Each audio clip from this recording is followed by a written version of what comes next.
The Gilli Classic, as they say, you're either going to become a star or a leper who can't buy a drink at the bar. And after a dominating first 2 weeks in the season, Donald Hogg, he turned into a bit of a leper that event. How do you see that impacting him going forward this season? Sexy Bacon's closing that gap. Is it starting to stress him out? Is the pressure on? Yeah, I think, I've always been the Donald guy on this podcast. I know we sometimes disagree. But, one thing that's tough being a Donald stan is, the season's been going well for him. But when you finish fifth at the Gilli, well, your biggest rival puts up 57, first in 3 of the 4 events, second in that 4th event. It's something that's going to stay in the minds of fans. I mean, even if the rest of the season, if, Donald won every event and SB was last, I'd still have to, debate who had the more successful season. That's just how important the Gilli is. And, hey, what can you say? On the biggest stage, SB showed up and Donald didn't. Yeah, and I mean, that's like the dangerous thing about this is that I think that that's going to get in his head. I think he got over that hump at the end of last season. You thought like, okay, he nailed those last 3 events. He finally overcame those last weekend jitters, and we thought this guy can finally race with the pressure on. But I think something like the Gilli Classic happening, that can rattle a guy. You've got the big celebrities, and they're not letting you into their gorgeous parties afterwards. And I mean, to be fair, like that's never rattled me. That's never rattled you. And we used to go to the Gilli Classic and try and get into those parties, but we would go on the next day and we would have some of our best work. So maybe it's not going to rattle him that happened to him, but it's the kind of thing that it's going to set a tone for the season. And you looked at the way that SB was racing, he's out of control. He's just absolutely running away with some of these races. So I think that there's a lot of pressure on Donald Hogg because that lead keeps getting smaller and smaller. And going into the halfway point after next week's event, I don't know, if the week is good for Donald Hogg, he's able to put up 6 points, all of a sudden that feels like a really comfortable lead. But if he's not able to win back-to-back events there, it's going to be a real tight final 4 events for the season. Yeah, I mean, maybe it'd be helpful if I kind of, both of us sat down with Donald and kind of explained, like, the Gilli a few years ago, we're pretending to be Jordan Belfort from Wolf of Wall Street. We're pretending to be Gilbert Grape for Leo. He's laughing at us. He says, never come back. He gets us banned.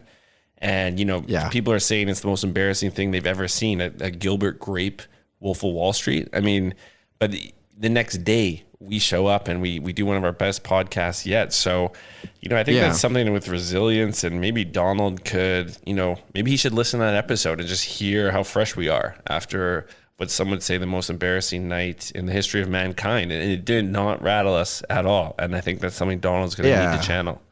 I was a little concerned that ESPN ran that headline, the most embarrassing night in the history of mankind. With our picture on the front, it felt like a bit of a hit job, an internal job. But yeah, I mean, I think the thing about it is that we were doing those great impressions and we had the original script sort of. I was playing, a bit of it was kind of, I think like Gilbert Grape grew up into Jordan Belfort. Yeah. So it was kind of like a Wolf of Wall Street 2. It was fun for us to sort of play with those characters. And that we love racing, we love sports. We've also got a little bit of Hollywood ambition. And I think that was kind of our pitch to Leo and to some of the celebrities. Like, hey, we're not just the jocks. We can also write a little bit of a script. So I'm kind of upset that he hasn't seen the revisions on this thing. But the idea of just sort of that hybrid, he's got the handicap of Gilbert Grape, but he's managing the stock market. I mean, that's a ripe area to sort of to go from a mentally challenged farm boy to 49 million a year, 3 short of a million a week, which really pisses him off. And you're dating Margot Robbie. I mean, that's inspirational. I don't know what there isn't to like about it. And the thing that pisses me off is that we left him alone and then we go to the bar and I'm reading text messages. Well, I should say I'm not reading them. Bob is called a meeting for all the executives and us, and he's reading out the text messages Leo sent him. Your 2 fucking scrub, hosts just squeezed into polo shirts. They both got suntan lotion on their noses from the earlier day going to the beach. We had to see them from their yacht during the day. One of the models had to throw up over the edge of the boat. I don't believe that, to be quite honest. That was uncalled And for. he's talking about that they're in the VIP and that it just all these different things about how it just ruined their night, just the proximity, us in the lobby after pitching them that great script that, to be quite honest, I wouldn't be surprised if we see Mr. Martin Scorsese make one day. I don't know. Like, that's just me, but I think that maybe it's actually a good idea. And that's how they steal ideas in Hollywood. They act like it's a bad idea. They tell you, please stop pitching this. They tell you, we don't want to see the revisions. And then one day you walk into a theater, Gilbert Grape is up on the big screen, and he's trading futures. Oh, man, it makes me sick. But it's on Quaaludes. He's trading futures on Quaaludes. Yeah.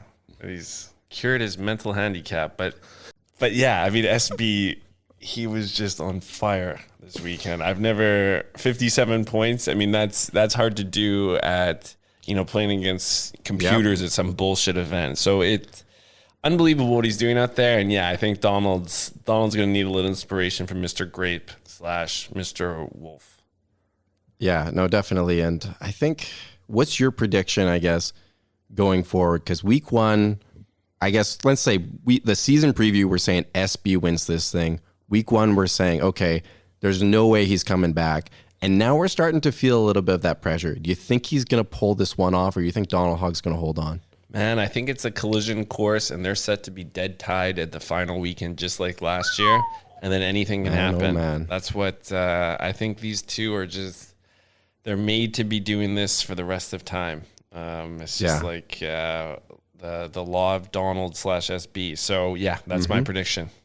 Yeah, no, I love that. And, talking about that 1-2 spot is going to be really interesting, but I also want to touch on that 4 spot.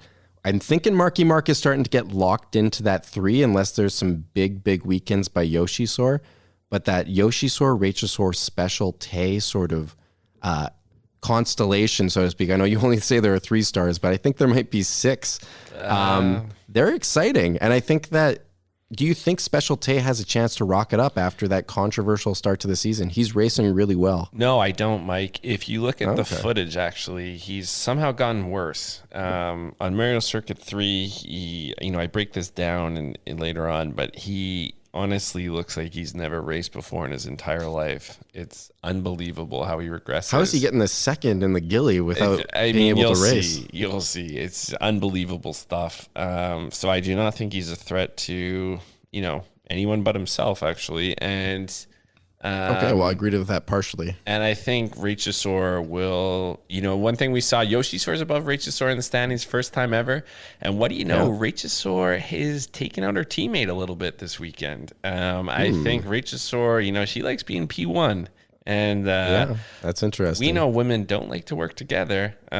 So we saw that. Yeah. Yeah. So it's, I think Raichosaur goes back up to that 4 spot. Yeah, I mean, the one exception of women working together is probably by about divorce 5 or 6, they started being expert witnesses in the divorce hearing. So yeah, I'd never seen gave up a lot of alimony. A class action divorce before, but so that was the first time in the history of the legal profession. So yeah, it turned into a real show. The media was coming out for divorce number 7, and it's like they had I think that they had a professional writer for some of the lines they were doing, because, they were asking how I get all the money that I have to keep paying these ex-wives. And I tell them I'm the bounce back king. And one of them says, no, he's the check bounce king, and the jury and the judge and even the executioner at that point are all bursting out laughing. And it just felt like I was really being set up to fail. So I was not happy with that. But yeah, I'm excited about the next 5 weekends of racing. We got 10 events, so much left in MK1, and it's really getting exciting.